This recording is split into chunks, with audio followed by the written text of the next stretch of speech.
Late 1990 से early 2000s तक एक इंसान ने पुलिस को दिन में तारे दिखा दिए। उसने लोगों स्पेशली वुमेन के मन में अपने नाम का डर पैदा कर दिया। एक serial murderer, sociopath Umesh Reddy. नमस्ते दोस्तों, आज के केस में हम बात करेंगे इंडिया के एक ऐसे केस के बारे में जो कभी भुलाए नहीं भूला जा सकता। हम उस अनहोनी को खोलेंगे जिसका डर 1996 से 2002 तक लोगों के दिलों में घर कर गया था। करीब 25 साल पहले बैंगलोर जैसे हाईटेक शहर में बीए उमेश रेड्डी ने आतंक का ऐसा माहौल बना दिया कि औरतें अपने घरों से निकलने में घबराने लगी। लोगों ने अपने घर के दरवाजों पर अपनी सेफ्टी के लिए ग्रिल्स लगवाना शुरू कर दी। उस टाइम कोई भी सेफ फील नहीं कर रहा था क्योंकि ये क्राइम्स को करने वाला उमेश रेड्डी एक पुलिस ऑफिसर था। The first crime. रिपोर्ट्स के अकॉर्डिंग 1996 में सीआरपीएफ में सिलेक्शन होने के बाद उमेश की पोस्टिंग कश्मीर में हुई थी। वो एक कमांडमेंट के घर पे गार्ड की नौकरी पर लगा हुआ था। उसके क्राइम्स की शुरुआत तब ही हुई जब उसने ड्यूटी पे होने के बाद भी उस कमांडमेंट की बेटी का रेप करने की कोशिश करी। उस अटेम्प्ट टू के बाद उमेश वहां से फरार होकर कर्नाटका के चित्रादुर्गा डिस्ट्रिक्ट में आ गया जहां वो पैदा हुआ था। वहां उसने डीएआर यानी डिस्ट्रिक्ट आर्म्ड रिजर्व ज्वाइन कर लिया। उस जमाने में डीएआर को पुलिस के बराबर माना जाता था। सही तरीके से बैकग्राउंड चेक ना होने की वजह से उसको आसानी से डीएआर में पोस्टिंग मिल गई। रेड्डी एक रोड रेज के केस में भी चार्ज हुआ था, लेकिन लोकल डीएआर इंस्पेक्टर ने इसको एक पेटी केस कहकर टाल दिया और इस गलती की सजा 20 से भी ज्यादा औरतों को अपनी जान गंवा कर देनी पड़ी। जी हाँ, उमेश रेड्डी ने ये खुद माना है कि उसने 7-8 सालों के अपने क्राइम टेन्योर में 20 लड़कियों का रेप एंड मर्डर किया है। हालांकि पुलिस का मानना ये है कि ये क्राइम रेट इससे ज्यादा हो सकता है। The pattern.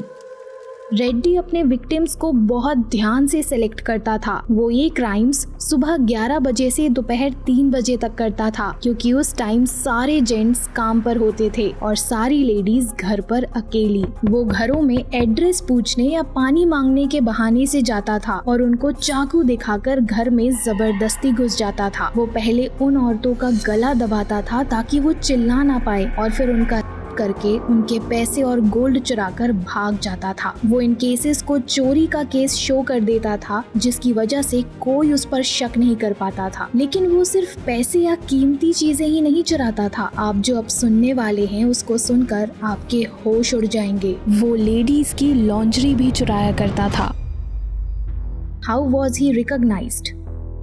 नवंबर 1996 में उसने एक हाई स्कूल गर्ल का रेप करने की कोशिश करी। वो लड़की चित्रादुर्गा की केईबी कॉलोनी से कुछ सामान लेने जा रही थी जहां उसको लगा कि कोई उसका पीछा कर रहा है। जैसे ही वो भागने लगी, उमेश ने उसको पकड़ लिया। जैसे तैसे करके वो लड़की उसके हाथों से भागी और उसको पत्थर से सर पर मारा। वो लड़की तो बच गई, लेकिन उसने रेड्डी का चेहरा देख लिया था। रेड्डी वहाँ से बच के तो भाग गया, लेकिन ये तो उसके क्राइम्स की एक शुरुआत थी। एक ही महीने बाद दिसंबर 1996 में रेड्डी ने एक 16 साल की लड़की रूपा का और मर्डर कर दिया जो उसी लोकेलिटी से अपने स्कूल से घर वापस आ रही थी। रेड्डी सबसे पहले तब पकड़ा गया जब उसकी पहली विक्टिम ने उसको पहचान लिया। जनवरी में जब रिपब्लिक डे परेड की प्रैक्टिस चल रही थी तो वो लड़की वहीं मौजूद थी और साथ ही साथ परेड में ड्यूटी दे रहा था रेड्डी। उसने तभी उस इंसान को पहचान लिया जिसने उस पर हमला किया था। वो डर गई थी, लेकिन एक और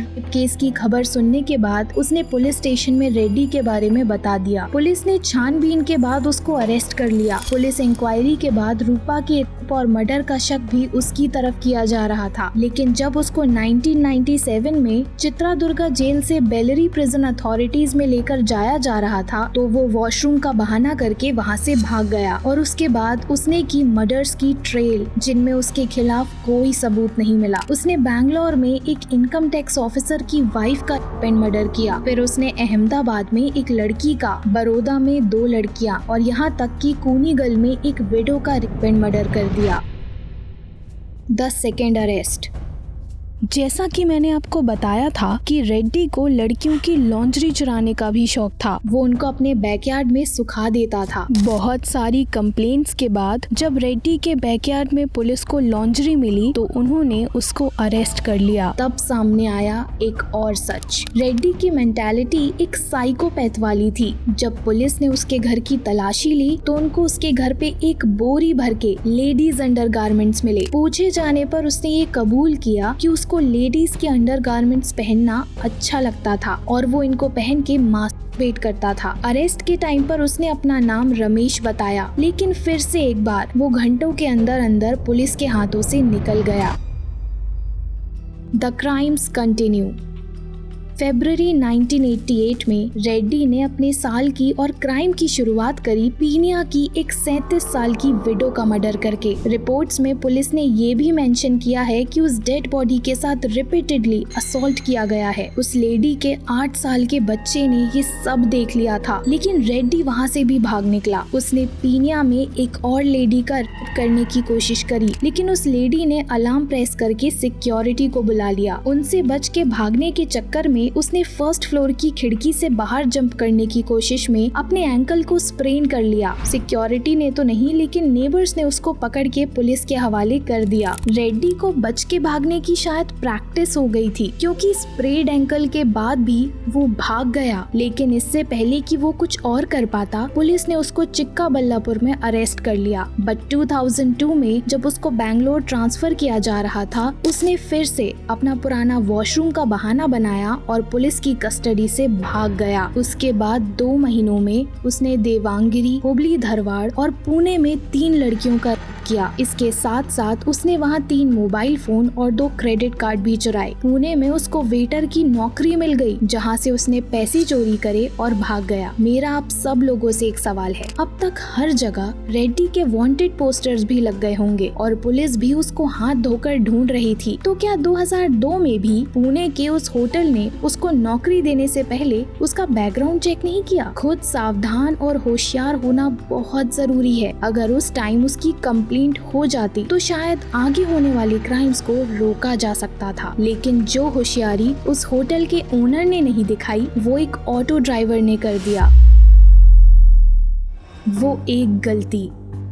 इतने क्राइम्स करने और उन सब से भाग निकलने के बाद रेड्डी में जुनून और ओवर कॉन्फिडेंस बढ़ गया था। उसको लगने लगा था कि चाहे कुछ भी हो जाए, पुलिस उसको पकड़ नहीं पाएगी। उसको अपनी ट्रिक्स पर इतना भरोसा था कि वो पुलिस वालों के आसपास ही घूमता था और फिर भी बच के निकल जाता था। उसको पुणे में नौकरी मिलने के बाद ये लगने लगा कि लोग बिना जांच करे किसी को भी नौकरी पर रख लेते हैं और वो कहीं भी भाग सकता है। लेकिन शायद वो भूल गया था कि सिर्फ पुलिस ही नहीं, बल्कि पूरा शहर, पूरा देश उसको ढूंढ रहा था। 2002 में रेड्डी ट्रेन से बैंगलोर वापस आया। हैरानी की बात तो ये है कि वो वहाँ भी पकड़ा नहीं गया। उसने अपना सामान वहीं क्लॉक रूम में रखा और अपनी ईगो को शांत करने के लिए पुलिस स्टेशन के सामने एक सैलून में हेयर कट और शेव कराने गया, और ये थी उसकी सबसे बड़ी गलती। सैलून का दरवाजा खुला हुआ था और रोड पर खड़ा था एक ऑटो रिक्शा। उस ऑटो ड्राइवर ने रेड्डी को पहचान लिया और तभी जाकर पुलिस को खबर कर दी। पुलिस स्टेशन सामने होने की वजह से रेड्डी वहां से भाग भी नहीं पाया और पुलिस ने उसको पकड़ लिया। लेकिन अभी भी उसने बच के जाने की बहुत कोशिश करी। उसने अपनी पहचान को छुपाना चाहा, लेकिन पुलिस स्टेशन जाने पर उसने ये एडमिट किया कि हाँ, मैं वही सीरियल किलर हूँ। पुलिस रिकॉर्ड्स के अकॉर्डिंग उसने ऐसा पहली बार नहीं बल्कि कई बार किया है। उसने कई बार अपना नाम बदलकर अपनी पहचान छुपाई है। पूछे जाने पर उसने अपना नाम राजुलू, रमेश और वेंकटेश बताया था। The justice. ऑल्दो रेड्डी ने खुद कन्फेस किया है कि उसने 20 औरतों के साथ क्राइम किया है, लेकिन सबूत ना मिलने की वजह से उसको सिर्फ 3 केसेस में ट्राई और कन्विक्ट किया गया था। और हैरानी की बात तो ये है कि ये उसके खुद कन्फेस करने के बाद भी हमारे जस्टिस सिस्टम ने उसको सिर्फ 3 केसेस में गिल्टी माना। 2006 में बेंगलुरु के फास्ट ट्रैक कोर्ट ने उसको काफी सारी सजा और फाइन्स दिए, जिसमें से एक थी डेथ सेंटेंस। 2007 में हाई कोर्ट ने भी उसको सेंटेंस सुनाई। 2012 और 13 में उसकी मर्सी पिटीशन को भी रिजेक्ट कर दिया गया और उसको बेल देने से भी मना कर दिया गया। लेकिन रिसेंटली नवंबर 2022 में सुप्रीम कोर्ट ने उसकी डेथ सेंटेंस को 30 साल की लाइफ इम्प्रिजनमेंट की सजा में बदल दिया।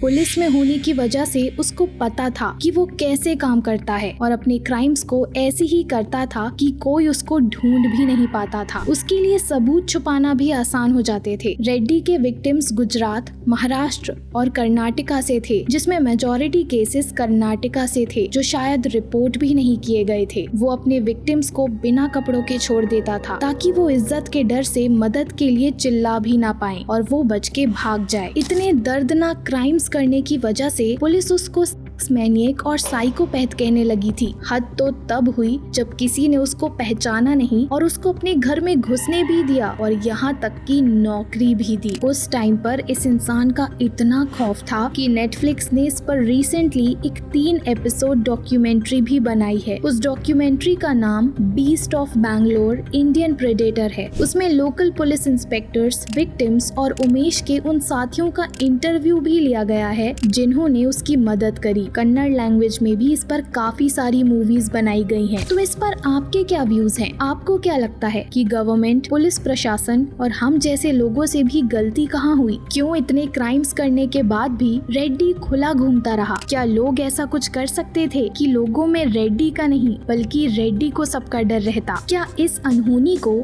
जल्दी इंसाफ मिल सकता था? हमें कमेंट्स में अपने व्यूज बताइए और ऐसे केसेस पर इन्फॉर्म्ड रहने के लिए हमारे चैनल अनहोनी को सब्सक्राइब करिए और इस वीडियो को लाइक और सबके साथ शेयर